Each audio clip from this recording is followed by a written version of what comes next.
Hi, welcome back to another episode of TOWG. With me here is the mother of the house of Minorah, Sucreesha Minorah. Hello. How are you today? I am well. That's good to hear. The weather is lovely. It's a beautiful day in general. Sizzling back here. Right. Let's dive right into your childhood. Oh, damn. What was little Sucreesha like? Like, as a child? Yeah, as a child, before drag. I guess quite, like, as a little kid? I've blocked most of that out. How about growing up, like, in high school? Oh, in high school, I was definitely pretending to be someone else. I was very, like, long blonde hair. I worked at girls. I was captain of the senior girls basketball team. I was doing hairdressing already. I was like undiagnosed with ADHD and so kept very, very busy. You're really pretty much a hustler then. Yes, always have been. So when the drag come about for you, when did you realize that, oh, I don't see a lot of me out there, let me go in there and do this? I don't even know if it happened that way as much as like me and my best friend at the time, Taylor, Goblin Dicks. We started going out a lot to like queer bars in the city, and at that time there were more than one, if you can believe that. And we just kind of both became obsessed with drag, and that's when I met some of my sisters in the House of Homicidal, and the rest is history. It never was really like, I never really thought of me as being different until other people started telling me that I was. So how did you handle those challenges? I felt like it made me more popular. I didn't feel it was much of a challenge. Like, I guess some people had a problem with it, but that was mostly like older people. And I mean, I don't know. If you don't have haters, that means you're not doing something right, you know? That is correct. So what was it like? What's it like being pregnant and doing drag at the same time? Because I guess that's the first of its kind. History maker. My sisters did pretend to be pregnant for a number back in the day with balloons, but it's an illusion. It's not delusion. Yeah, that was actually an amazing time for me because for a long time I associated drag with partying, and they were very like hand in hand for me for a long time. Like dealing with addiction and that sort of thing. And so when I was pregnant, it really helped me reaffirm my love for drag because I obviously was sober during that entire time, and I wasn't just doing drag to party. I love it very much, and it's very special to me, and I still needed that in my life, especially during my pregnancy. Oh, nice. You mentioned you were a hairdresser. So when did you come up with the idea like, oh, I can style wigs? I didn't come up with that idea. I did not come up with that idea. My wigs were always busted and still kind of are, like the ones that I wear personally. I had other queens coming to me being like, you know, can you style this wig? And I was like, I don't know. And it kind of came to be, I feel like the first queen, and I might be wrong when I say this, but I think the first person that commissioned me was Georgia Tropicana, and it was during COVID. And that actually helped me keep my business alive during lockdown. Yeah. And that's when it kind of started. So I haven't been doing wigs for that long, actually. Like, I've been doing hair for over 20 years, and I've been doing wigs for about 4 now. Who's gonna know? Yeah. What would you say is, out of all the wigs you style, what is one that stands out that you'd be like, I actually did that? Okay, so we can do top 5. Top 5. Yes. Damn, God. Can we do top 3? Top 3. Yeah, Okay. My memory isn't that great. So the one I just did for Ammonia for Fear of Fables. Yes, that was amazing. The 5-stack for Onika. Actually, like a lot of wigs I've done for Onika because she always pushes me to the brink. Like she sends me images and I'm always like, I don't know, bitch. But we always get there. really love the last one I did for Melinda Verga that she wore on the pink carpet for DragCon. The one with the silver, yeah, I really love that one. I love a bunch I've done for Gemma in the past. He commissioned me back in like years ago too, when I was kind of just starting, and a lot of wigs that we kind of collaborated on together I really love too. That's amazing. I love all of them. But those are some standouts. Well, you really have a lot of good product out there, which is great. Thank you. Would you ever have a masterclass? Yes, definitely. Well, there's a lot of things coming up on the horizon for Studio Bang Bang. Okay. That'll be announced like in the next little while. But yeah, I'm definitely going to be putting some classes together. Definitely, yes. What would you say is your favorite drag performance? That I've done? Correct. Oh my goodness. I really love my one about my dead cat, Gary.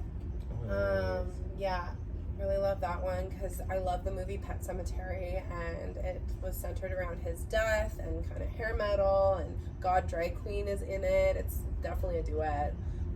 So I love that one.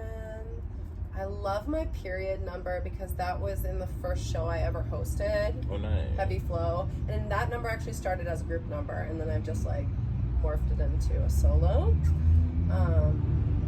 I really like the St. Patrick's one. Oh, the group number, your personal number. Honestly, I love all my show openers. Yeah, you're pretty good at that. Pretty stupid, but entertaining, I hope. So what's your least favorite number that you think about? I'll be like, delete that shit. My least favorite? I've got lots of those. Just the one that stands out. I'm trying to think off the top of my head. What was the one? Okay. I've got lots. Like, of like, oh God, back in the day, just ill-prepared, thrown together shit. I'm gonna sound like I'm full of myself because I can't think of it right now, but I do have lots that I hate. We'll leave it at that then. I mean, just go on dragging our heels. Circle back to that one. I need a second to think about it. And you also competed in 2017, and I did. What was your? Okay, actually, no, that I really do not like one of my one of my competition numbers. It was one where Kat was one of my backup dancers, and someone else who I'm no longer friends with was one of my backup dancers. And like the outfits at the last minute weren't ready, and that really threw me off. I was also going through like the worst time, and one of the worst times in my life. I was going through a massive breakup out of an abusive relationship, and I was just really not myself and out of sorts, and I looked really bored on stage. It was the one, I can't even remember what we called it, like Sucreesha. No, not that one. I can't remember what the name of it was, but it was like a Missy Elliott into Santi Gold. Yeah, I can't remember what we called the mix, but that one's not very good.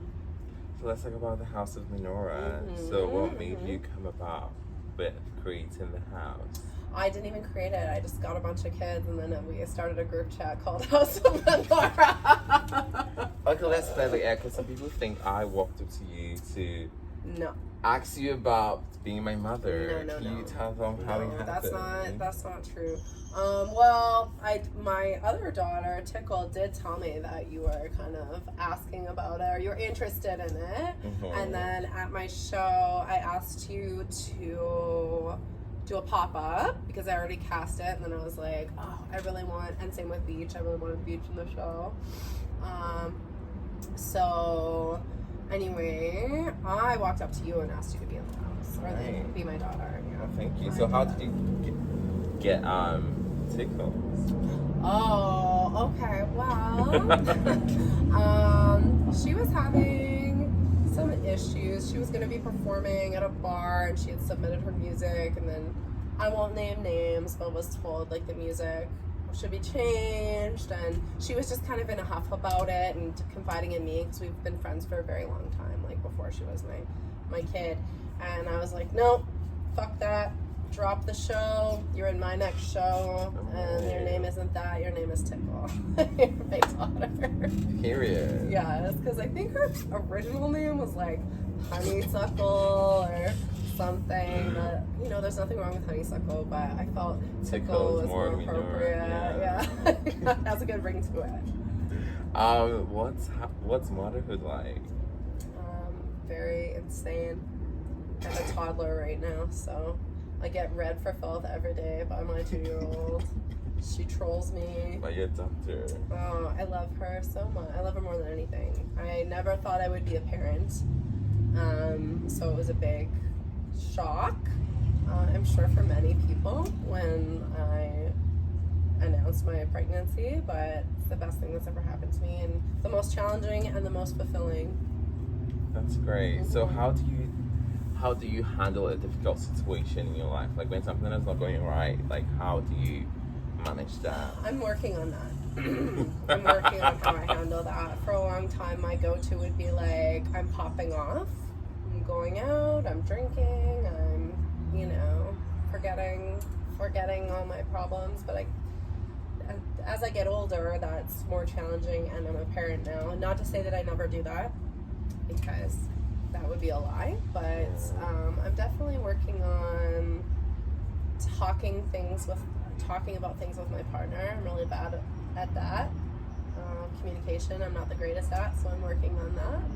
And I'm a business owner and a parent, and all of those things come into, so I try to lean on my friends, and friendship's very important to me. Yeah. So my family, my drag family, my real family. Let's play a game. So, can you say the sun shouts and shine 5 times in the fast pace? The sun shouts and shines? The sun shouts sunshine. Say 5 times. The sun shouts sunshine. Say, the sun shouts sunshine. The sun shouts should shine. The sun shall soon. Oh, the sun shall soon shine. The sun shall soon shine. The sun shall soon shine. The sun shall soon shine.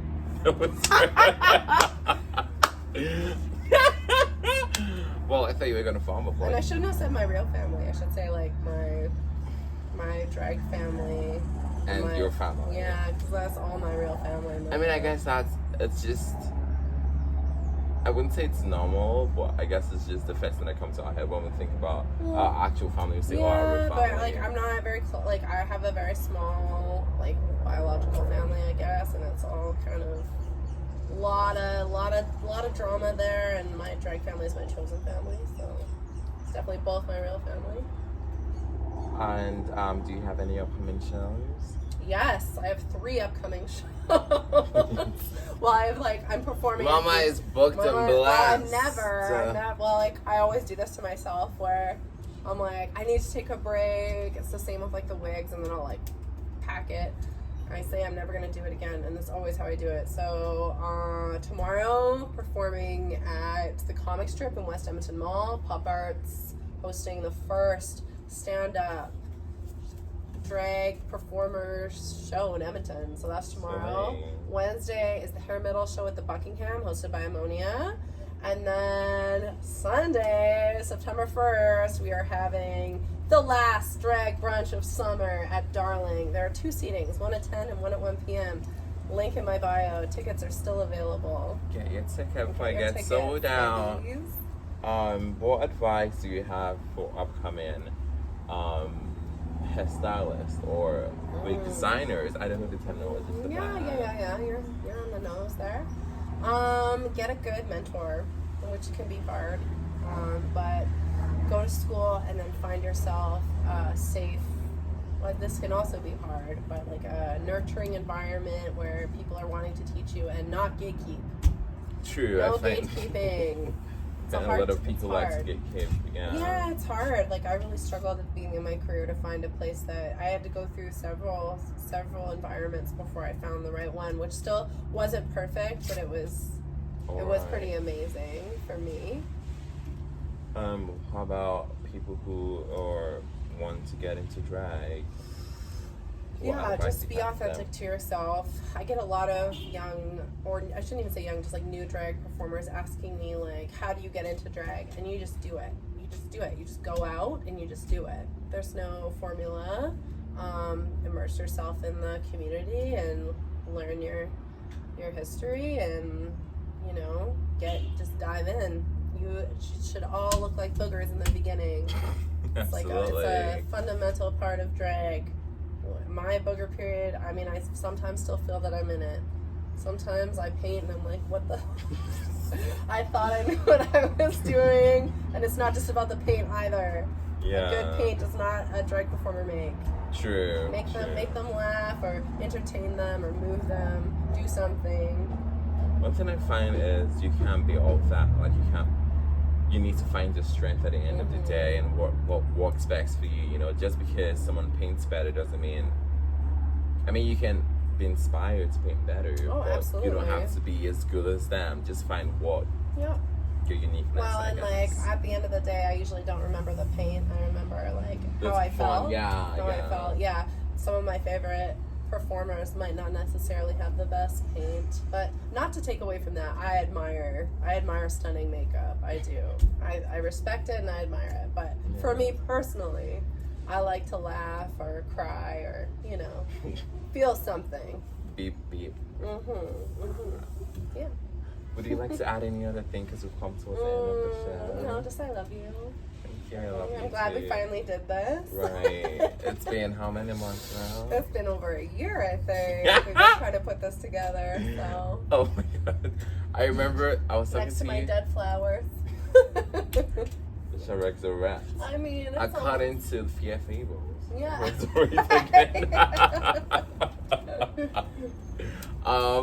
I remember. I can't remember if it was last week or whenever we met, and you were telling someone how I was prizing your wig. I mean, like, I guess that was my first time I got a wig from you. Yeah, you were in my DMs being like, well, you're very expensive. Well, and are you happy with the product? Well, I was, because, like, I think it lasted. Oh, she's still lasting? Yeah. Very correct. We pride ourselves. And honestly, I do tend to, if I'm trying to make these wigs so they're really. Yeah. But even I always take them back and fix them up if they're not. Yeah, but trying to get to the really point where I never have to do that again. No. Once I send them out, I only want to see them on Instagram. I don't want to see them back. Yeah, I mean, like, it just shows that you as a person, you're not taking care of it. But at the end of the day, like, when you perform, you never know what you're doing, right? Because it is what it is. No, you have to I try to make them sturdy. Well, thank you so much for an amazing episode. It's been a great one, and I'll catch you on the next episode. Bye. Bye.